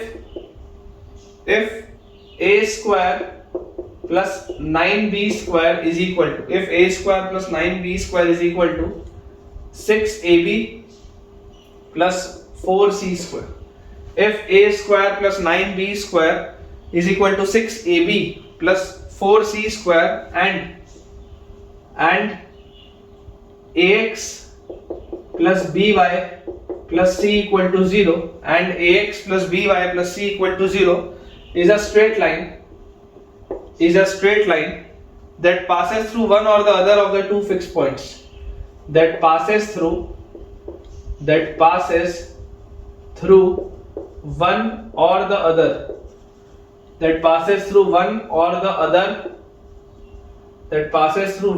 the other of the two fixed points, ठीक है, that passes through one or the other of the two fixed points, find the points। अब देखो बच्चों इसमें आपको क्या बोला जा रहा है? इसमें बेटा आपको ये चीज कही जा रही है कि एक कंडीशन हमारे पास दी हुई है a square plus 9b square is equal to 6ab plus 4c square और उस कंडीशन के आधार पर मुझे बोला जा रहा है कि ये जो स्ट्रेट लाइन है वो कोई दो अलग अलग फिक्स पॉइंट में से किसी एक से 100% पास होती है, ठीक है ना। दैट पासेस थ्रू वन और the other of the two fix points, दो आपके पास फिक्स पॉइंट्स है, दोनों में से किसी एक से वो पास होती है। तो सबसे पहले बेटा आप इसमें देखो कंडीशन क्या लिखी है? कंडीशन लिखी है a square plus 9b square is equal to 6ab plus 4c square, ये लिखा हुआ है a square plus 9b square is equal to 6ab plus 4c square. तो यहां से मैं क्या लिख सकता हूं? a square plus 9b square minus 6ab is equal to 4c square. और जैसे ही बेटा मैं ये लिखूंगा तो अब ऑब्जर्वेशनल स्किल्स बेटा आपके इतने स्ट्रांग क्यों होने चाहिए, आप समझिए इस बात को। ये जो चीज लिखी हुई है this is a minus 3b का होल स्क्वायर, ध्यान से देखो a माइनस 3b का होल स्क्वायर क्या होता है? a square plus 9b square minus 2 into a into 3b is minus 6ab, this is equal to 4c का स्क्वायर मतलब 2c का होल स्क्वायर, 4c स्क्वायर मतलब 2c का होल स्क्वायर। तो यहां से बच्चों अपने पास a माइनस 3b की वैल्यू 2c के बराबर आ जाएगी या a माइनस 3b की वैल्यू माइनस 2c के बराबर आ जाएगी, ये चीज अपने पास आ जाती है, ठीक है। तो यहां से बच्चों हम a को क्या लिख सकते हैं? a will be equal to 3b plus 2c या हम बोल सकते हैं a will be equal to 3b minus 2c। a की वैल्यू आ जाती है 3b प्लस 2c या a की वैल्यू आ जाती है 3b माइनस 2c, ठीक है, ये चीज अपने पास आ जाती है। अब जैसे ही बच्चों ये चीज अपने पास आ गई, अब आप देखो इक्वेशन ऑफ लाइन आपको दिया हुआ था ax plus by plus c equal to 0। मैं अगर a की जगह डाल दूं 3b प्लस 2c, सबसे पहला केस 1 है, दिस इज योर केस 1, क्योंकि आपके पास a की दो पॉसिबल वैल्यूज है। तो केस 1 में मैं अगर बेटा आपको बोल दूं कि a की जगह मैं डाल देता हूं 3b plus 2c times x plus by plus c equal to 0, तो आप जरा मुझे सोच के बताइए b का कोफिशिएंट क्या मिलेगा? b का कोफिशिएंट आपको मिलेगा 3x प्लस y, b का कोफिशिएंट, और c का कोफिशिएंट हमको क्या मिल जाएगा? c का बच्चों कोफिशिएंट मिल जाएगा 2x प्लस 1, ये आपके पास आएगा। यही आपके पास फैमिली ऑफ स्ट्रेट लाइंस, इसको आप क्या लिख सकते हैं? This can be further written as 3x plus y plus c by b times 2x plus 1 equal to 0, L1 plus lambda L2 है। तो यार यहां से मेरे पास x की वैल्यू तो आ गई -12, यहां से x की वैल्यू तो क्या आ गई -12 सबसे पहले, और जैसे बच्चों अपने पास यहां से x की वैल्यू -12 आ गई, इसको आप यहां पर जब पुट करेंगे तो 3 into -12 plus y will be equal to 0। तो हमारे पास y की वैल्यू आ जाएगी 3/2, y की बच्चों वैल्यू हमारे पास आ जाएगी 3/2। मतलब कि केस अगर पहला हुआ तो फर्स्ट केस में जो फिक्स पॉइंट आता है दैट इज -12, 3/2, ठीक है, -12, 3/2 बिल्कुल सही। और अगर बेटा हम सेकंड केस की बात करें, अगर बच्चों हम सेकंड केस की बात करें तो देखो लाइन तो अभी भी आपके पास वही है ax plus by plus c equal to 0, लेकिन इस लाइन के लिए आप देखो a की वैल्यू क्या हो गई 3b माइनस 2c, तो a की जगह आप लिखो 3b minus 2c times x plus by plus c equal to 0। b का कोफिशिएंट देखो अब क्या आएगा 3x, और यहाँ पर b का कोफिशिएंट प्लस y, इसमें तो कोई चेंज नहीं है। लेकिन बेटा जो c का कोफिशिएंट है, c का कोफिशिएंट देखो बदल गया, यहाँ पर है -2x plus 1, this is equal to 0, c का कोफिशिएंट चेंज हो गया। तो यहां से आप इसको बेटा लिख सकते हैं 3x प्लस y और plus c into -2x plus 1 c by b, है ना, c by b into -2x plus 1 this is equal to 0, ये अपने पास आ जाएगा। फिर अगर ये भी L1 प्लस लैम्डा L2 है तो यहां से x की वैल्यू अपने पास कितनी आएगी, हाफ, जो पहले -12 आ रही थी अब हाफ आ जाएगी, और x की वैल्यू हाफ बेटा अगर मैं इसमें पुट करूंगा तो y की वैल्यू कितनी आ जाएगी, हाफ यहां रखते ही 3/2 उधर जाएगा तो -3/2। मतलब कि अगर सेकंड केस हुआ बच्चों तो सेकंड केस में जो फिक्स पॉइंट होगा that will be half comma -3/2, half comma -3/2 बिल्कुल सही। तो ये अप्रोच बच्चों बहुत इंपॉर्टेंट है, ठीक है, कोई भी अपने पास अगर सवाल है तो इस तरीके का अप्रोच बहुत इंपॉर्टेंट है। और आप में से जितने बच्चों ने वीडियो पॉज करके खुद से इस सवाल को एकदम सही सही सॉल्व किया, मुझे कमेंट्स में आप बेटा शेयर जरूर इस बात को करिए। चलिए बेटा एक आखिरी अपन सवाल आज के लेक्चर का करते हैं, फिर आज का लेक्चर एंड करेंगे। क्वेश्चन अपने पास बच्चों लिखा है, if the algebraic sum of the perpendiculars, if the algebraic sum of the perpendiculars from three non-collinear points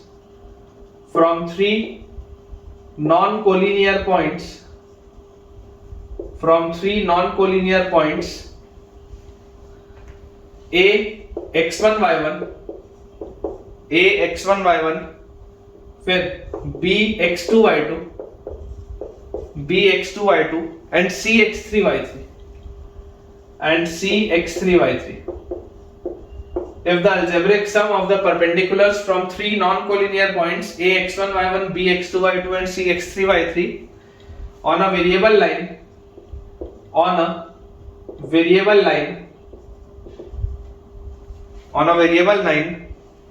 ax plus by plus c equal to 0, on a variable line ax plus by plus c equal to 0 vanishes, then prove that the variable line passes through the centroid, prove that the variable line passes through the centroid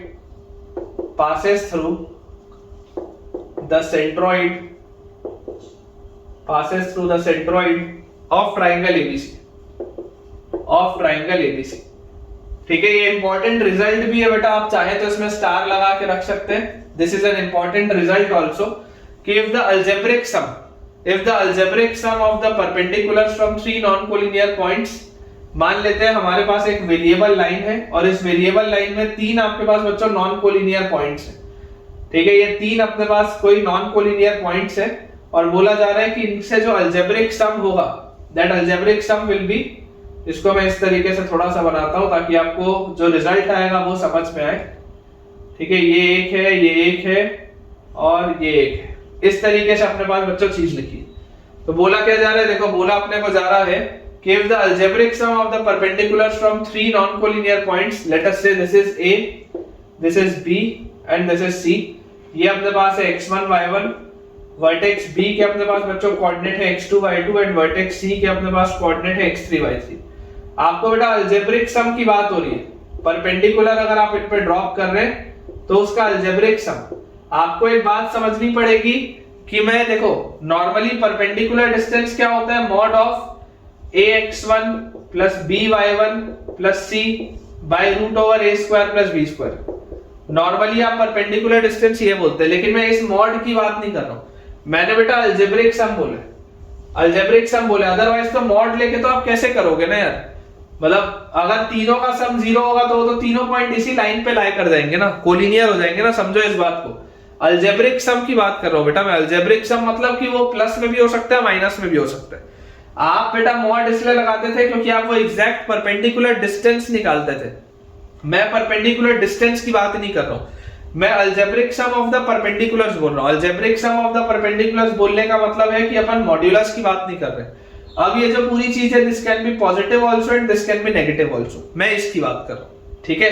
तो अपने को देखो बोला क्या जा रहा है, अपने को बोला जा रहा है algebraic sum of the perpendiculars from 3 non collinear points on variable line this. तो a से जो आपके पास आएगा बेटा that will be ax1 plus by1 plus c by under root of a square plus b square. मैं फिर बोल रहा हूं आप इसमें मॉड मत लगाना, आप अगर इसमें मॉड लगा दिए तो बेटा ये परपेंडिकुलर डिस्टेंस हो जाएगा। अब परपेंडिकुलर डिस्टेंस तो हमेशा ही कुछ ना कुछ पॉजिटिव होता है।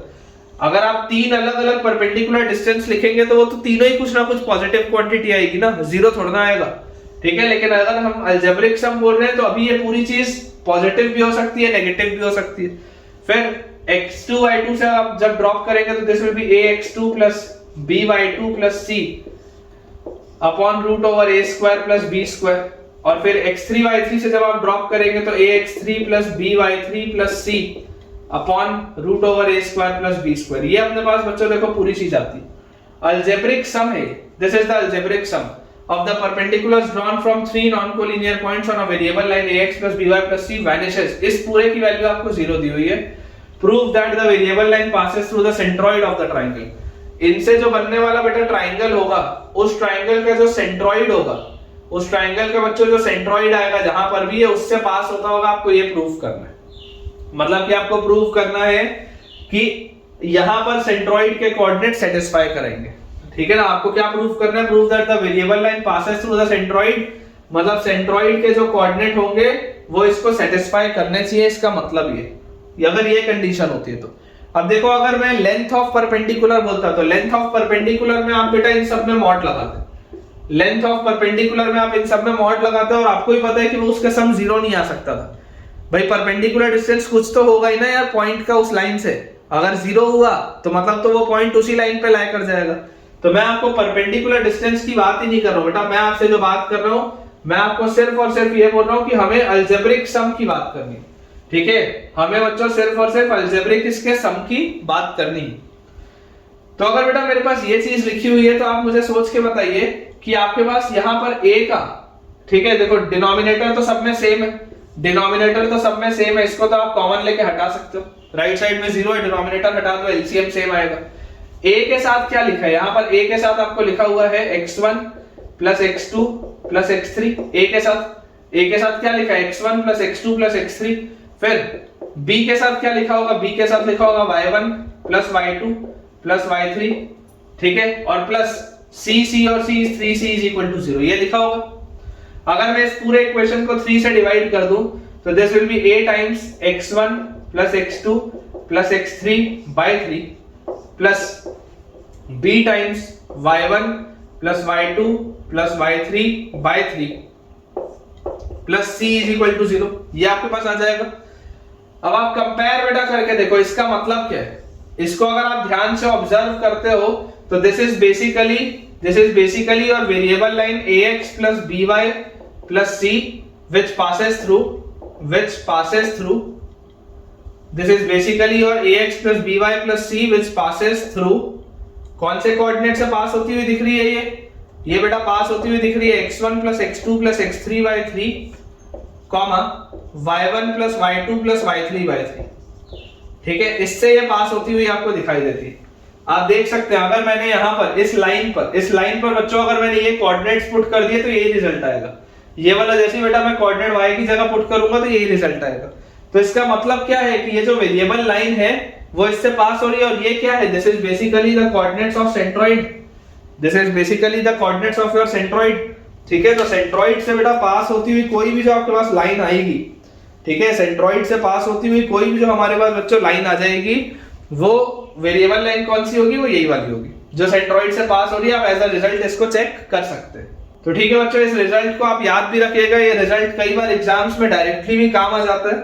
तो इसके साथ अपना बेटा जो टाइप 1 के बहुत सारे सवाल और टाइप 2 कंप्लीट हमने कर लिया है। टाइप 3 टाइप 4 दो टाइप और बचे हैं जिसको हम नेक्स्ट लेक्चर में करेंगे। मुझे उम्मीद है बेटा कि आज आपने मुझसे बहुत कुछ नया सीखा होगा, आपको बहुत फायदा आज के लेक्चर में हुआ होगा। तो अगर आपको आज के लेक्चर से इन पर्टिकुलर कोई भी चीज न्यू सीखने को मिली, या अगर आपने बेटा आज मुझसे कुछ नया सीखा, तो मुझे कमेंट में आप शेयर करें, ताकि मैं इसी मोटिवेशन के साथ आपके लिए नेक्स्ट लेक्चर प्रिपेयर करूं और आपको बहुत सारे ऐसे कंसेप्ट सिखाऊं जो आपको शायद ना आते हो। अगर आपको बेटा वीडियो पसंद आया हो तो वीडियो को लाइक करें, चैनल को सब्सक्राइब करें और दोस्तों के साथ इस वीडियो के लिंक को शेयर भी करें, ताकि उनकी पढ़ाई भी बहुत अच्छे से हो पाए। Thank you.